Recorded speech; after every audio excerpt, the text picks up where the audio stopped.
On this edition for Saturday, October 31st, the presidential candidates hit key swing states in the final weekend before Election Day. The battleground state of North Carolina at the forefront of a changing climate.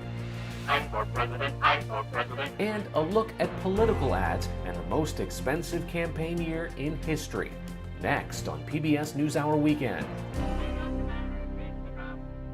PBS NewsHour Weekend is made possible by Sue and Edgar Wachenheim III, the Anderson Family Fund, Bernard and Denise Schwartz, the Cheryl and Philip Milstein family, Barbara Hope Zuckerberg, the Leonard and Norma Clorfine Foundation, Charles Rosenblum.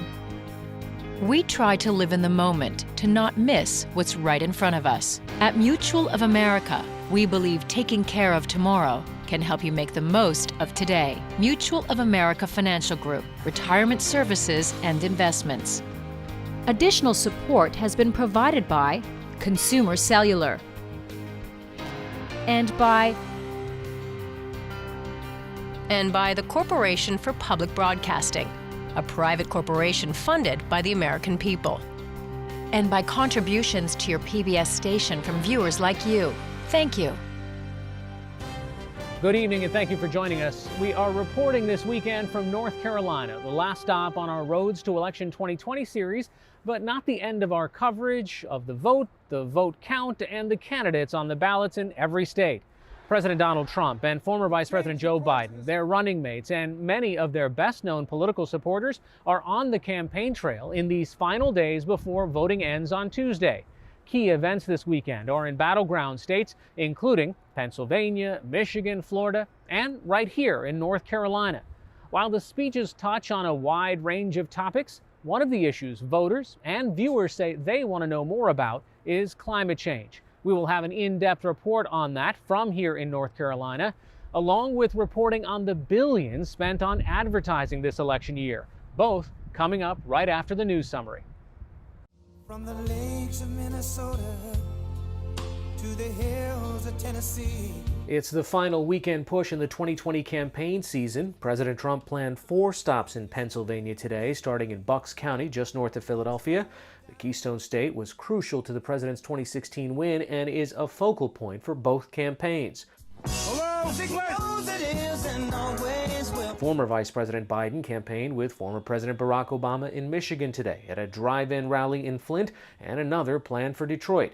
Tomorrow, Biden will be in Pennsylvania, starting in Philadelphia for a Souls to the Polls event.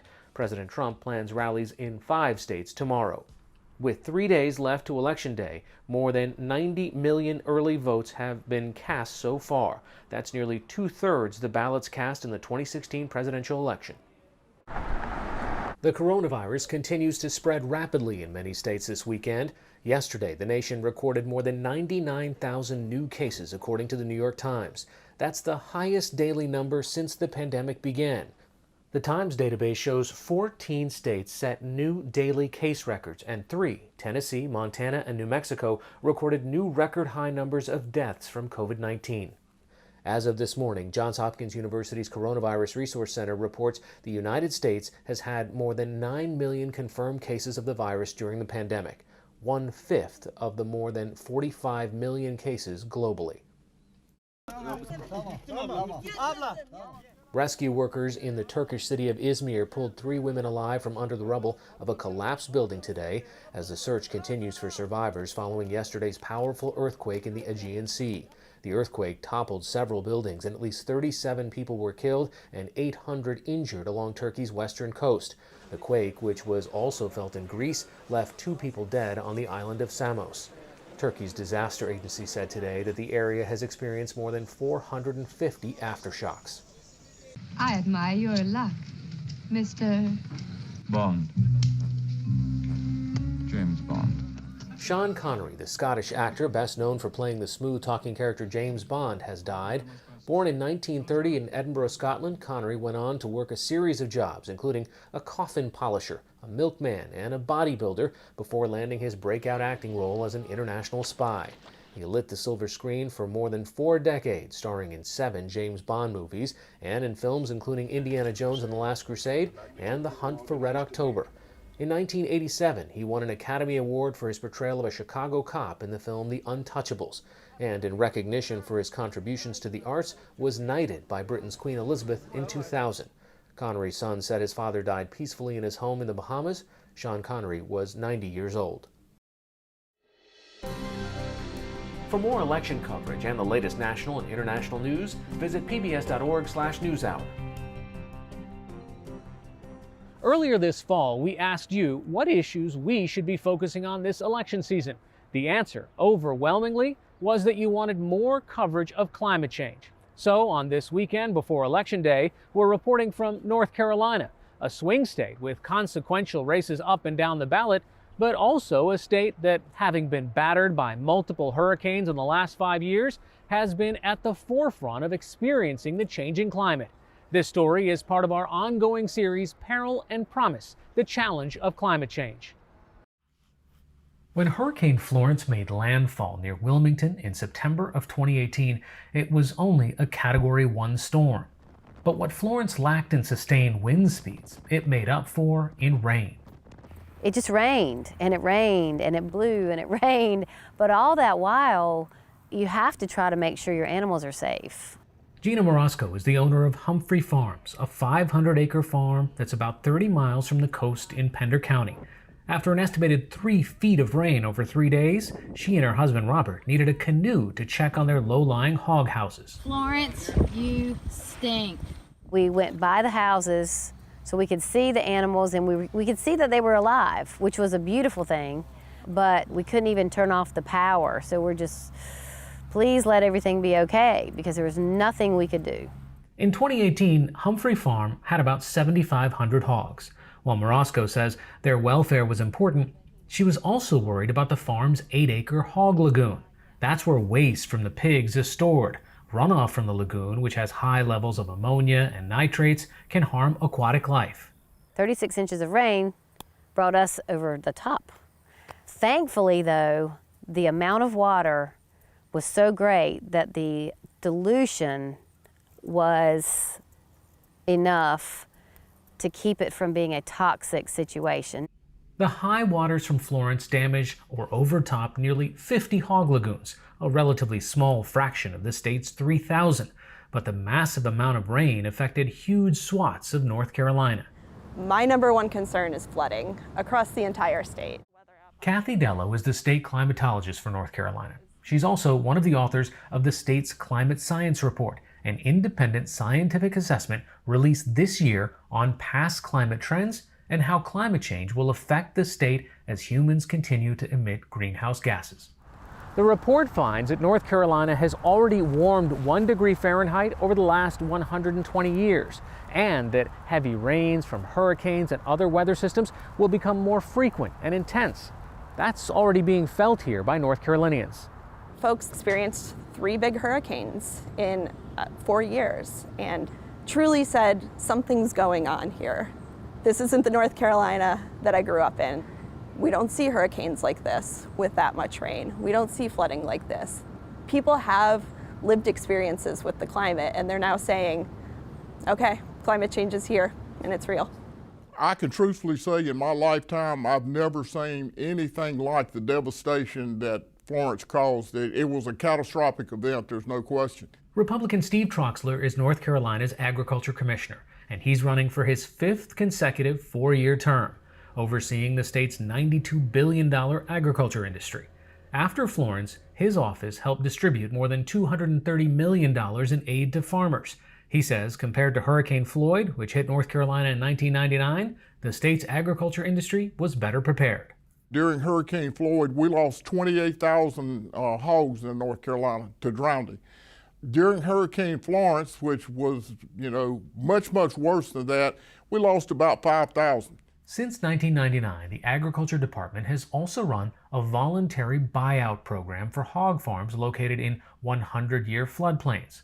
The state selects the most at-risk farms for a one-time payment that cannot exceed the value of the operation. In exchange, the farmer agrees to end concentrated animal feeding operations. 43 hog farmers have participated, and after Florence in 2018, the Agriculture Department opened up the program again for applications. But since the program started over 20 years ago, more than 100 farms that have wanted to participate have been turned away. There have not been the resources available yet, but we're talking about millions and millions and millions of dollars to be able to do this, especially with the value of agricultural land and operations today. It leveled this house pretty good, as you can see. Gina Marasco applied for the buyout program, but her farm was not considered one of the most at risk, so North Carolina won't pay. We're in Group B, and they're looking for those that are in Group A, which was very disheartening, but we don't have any control over it. Elevations change. But even without the buyout, Marasco decided to end the hog operation that her father started more than 50 years ago. It was a decision made with a very heavy heart because, gosh, Dad, we're going to stop doing what you expected us all to do into perpetuity. I'm sorry, but at the same time, we can't afford to, just to be very honest with you, we just couldn't afford the rebuilding process. And it was sad, because my dad was the hog man, and I was the hog farmer's daughter. It's our children who have to live with the brunt of our inaction in addressing climate change unless we begin to elect leaders who from day one are unapologetic in their commitment to addressing the climate crisis head on. Hey, how are you? Jenna Wadsworth is a Democrat running to be North Carolina's Commissioner of Agriculture. So I actually grew up on a family farm not far from here. For the last 10 years, Wadsworth has been on the Wake County Soil and Water Conservation District Board of Supervisors, and she's made climate change action front and center in her campaign. I've looked around and I see that the root cause of so many of the issues that our farmers are facing deals with climate change or stems from climate change, be it, changing harvest dates, changing yields, unpredictable yields, knowing that there's severe weather events. Storms are going to grow more intense and more frequent over the coming years. Wadsworth has been endorsed by the Sunrise Movement, the youth-led climate change activist group. She's also signed on to a pledge not to take any money from the state's two electric utilities, Duke and Dominion, and to not support any new fossil fuel infrastructure. And my opponent differs with me when it comes to understanding that climate change is real and it's an urgent priority that we have to address in order to ensure a long-term future in agriculture. Troxler acknowledges that the climate has changed and says that farmers are already doing a lot. I would ask what more can agriculture do right now than they're doing as far as climate change. We're the ones that plant the green crops that sequester carbon. We're the ones that plant trees that sequester carbon. So we are going to look after the land and the environment because we farm outside and we depend on it. Troxler also warns that addressing climate change can't come at the expense of farms surviving. Anytime that we can do anything that's going to help long term, we're going to do it. But with the caveat that farmers have got to remain in business if we're going to eat. If we do not address climate change, there won't be a future in agriculture. So we have to make meaningful action in addressing climate change, making sure that farmers have the tools necessary in order to move into sustainable, regenerative, and organic practices that prioritize soil health and conservation and allow for them to be viable in the long term. For Humphrey Farms, long-term viability means a big transition. The hog houses are empty now, and the 8-acre waste lagoon is slowly being transitioned to a freshwater pond. After Florence, Marasco had to sell off part of the farm's cattle herd, but she's now building it back up. 16 calves were born this season, including a few just this week. The middle of the building is the only thing that was left intact. Marasco is also banking on tourism. She's turning an almost 100-year-old tobacco barn to a year-round farmer's market, art gallery, and local goods store. We even have the old electrical box.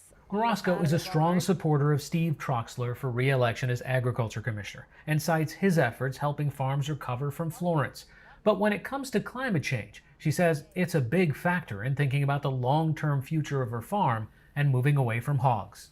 We don't want to be that one that causes our water system to be compromised. And, sometimes you just have to realize you just can't fight it. Your sail's not big enough to get through that storm. And so we just felt like it was time to do something new. Here in North Carolina, as in previous presidential elections, the state has emerged as an important battleground. Both presidential candidates and vice presidential candidates have been making frequent stops here, and there is also a close Senate race. The Tar Heel state also finds itself facing issues of rising COVID-19 cases, increasing costs of health care, and economic losses, some due in part to a changing climate. For more on how the issues may play out here in North Carolina on Election Day, I sat down with Rusty Jacobs, politics reporter for WUNC North Carolina Public Radio. There's a lot of enthusiasm and a lot of attention in general. And you've seen some really important developments in the turnout so far in North Carolina.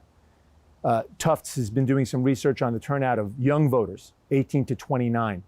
North Carolina is right up at the top, right behind Florida and Texas, as having the biggest number of that young voter age range turnout already.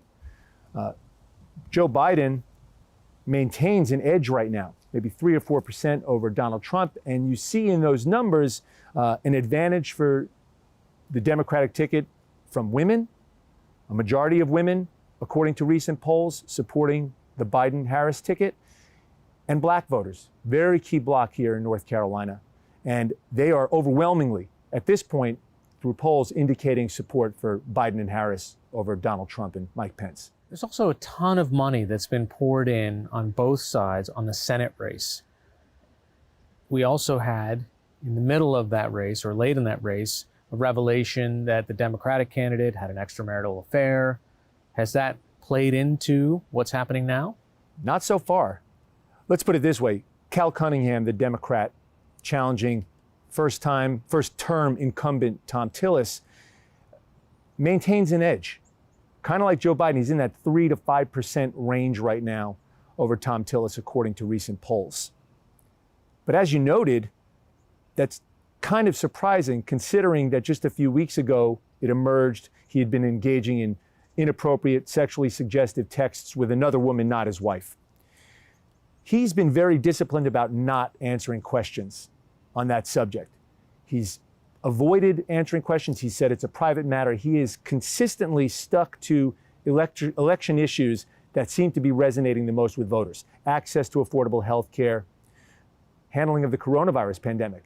It also didn't hurt Cal Cunningham that at the same time the scandal emerged, Thom Tillis contracted COVID-19. And you got to remember, he attended the naming ceremony for then nominee Amy Coney Barrett for the Supreme Court. A lot of Trump administration officials, so the president, contracted COVID-19. That in a way not only compromised Thom Tillis' health, but it may have compromised his principles. At one time, he was seen as somewhat independent. There was a time he famously opposed emergency funding for President Trump's border wall. He then infamously flipped on that issue and cast an important vote supporting that funding.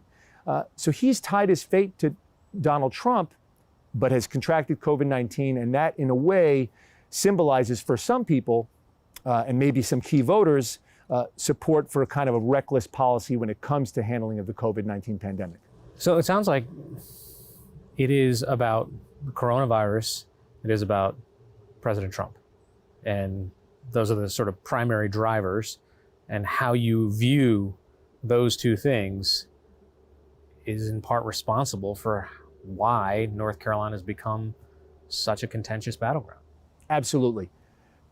Let's look at the governor race in North Carolina right now.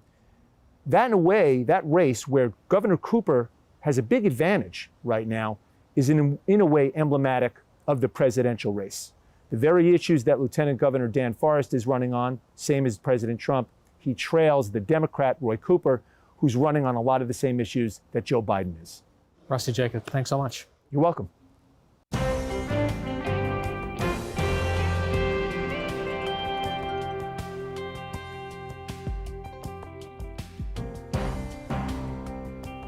The 2020 election cycle is by far the most expensive campaign year in history. Advertising spending on candidates running for federal office across the country has reached totals of at least $2.5 billion so far. Since January of last year, close to 5 million ads for president, Senate, and Congress have aired on television airwaves alone. That's more than twice the volume of ads in the past 2 presidential cycles. NewsHour Weekend's Christopher Booker sat down with Erica Franklin Fowler, co-founder of the Wesleyan Media Project, which tracks political advertising, to find out more. I'm for president, you like I like everybody likes I for president. Political advertisements have come a long way since this 1952 Dwight Eisenhower commercial. While Eisenhower's campaign was the first to use the television like this, nearly 70 years later, change is what we got. Choose a president who brings out our best. Television is still playing a prominent role in campaigns, even as new platforms capture more and more of the public's attention. When we got in tracking 10 years ago, people were already at that point predicting the demise of television. And in every year that we've been tracking, there was a plateau, but volumes have only gone up. Erica Franklin Fowler is the co-director of the Wesleyan Media Project, which began tracking broadcast advertising in federal elections 10 years ago and digital ads 2 years ago. This year, Fowler co-authored a study comparing how candidates advertised on TV versus Facebook in the 2018 midterms. Television ads are really there to persuade. Digital ads have a whole wide variety of different goals. So you'll have ads that are seeking to get citizens to sign up for their mailing list so that they're informed. You'll also have ads that are about donating to a particular race. Digital ads in a lot of ways drive fundraising and can drive more money to spend everywhere, which can include more money on television. So in some ways, they feed each other in this way. Since the general election began in April, former Vice President Joe Biden has outspent President Trump on television ads by more than 69%. Collectively, the two campaigns have put more than $360 million towards Facebook and Google ads. And Fowler says the 2020 advertisement tsunami is reflective of something else. Certainly, as a society, we have become much more polarized. We've become much more nationalized.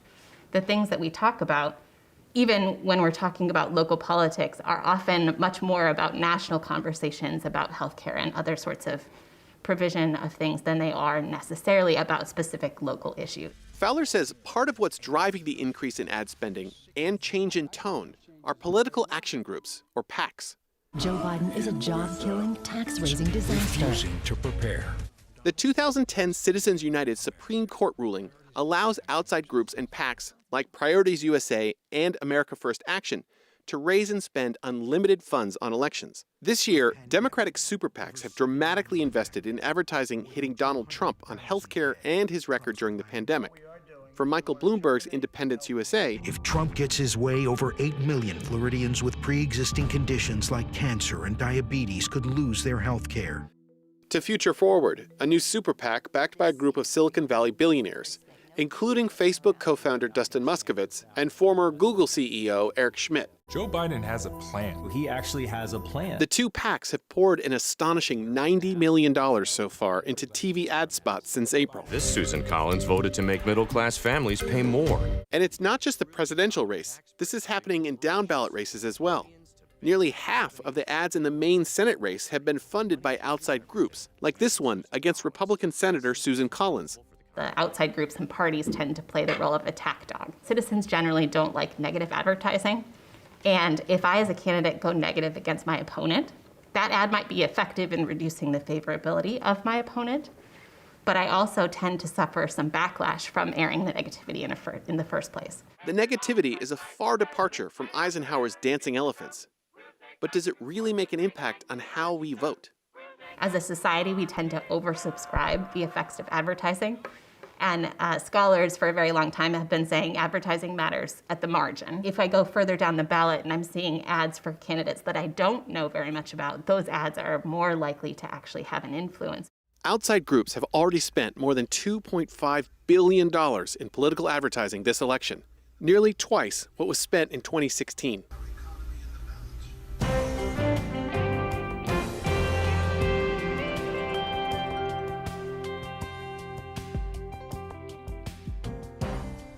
We will have more from North Carolina tomorrow on our final weekend of our Roads to Election 2020 coverage. And NewsHour Weekend's Christopher Booker will be back in Pennsylvania, the place where we started this series, and a state where it may take several days to count all the votes.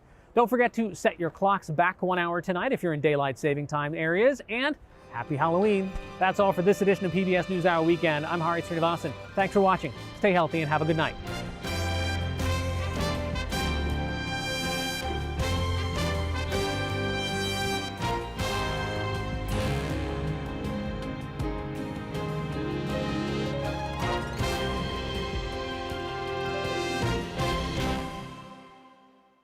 PBS NewsHour Weekend is made possible by Sue and Edgar Wachenheim III, the Anderson Family Fund, Bernard and Denise Schwartz, the Cheryl and Philip Milstein family, Barbara Hope Zuckerberg, the Leonard and Norma Chlorfine Foundation, Charles Rosenblum. We try to live in the moment to not miss what's right in front of us. At Mutual of America, we believe taking care of tomorrow can help you make the most of today. Mutual of America Financial Group, retirement services and investments. For 25 years, Consumer Cellular's goal has been to provide wireless service that helps people communicate and connect. We offer a variety of no-contract plans, and our U.S.-based customer service team can help find one that fits you. To learn more, visit consumercellular.tv. Additional support has been provided by and by the Corporation for Public Broadcasting, a private corporation funded by the American people, and by contributions to your PBS station from viewers like you. Thank you.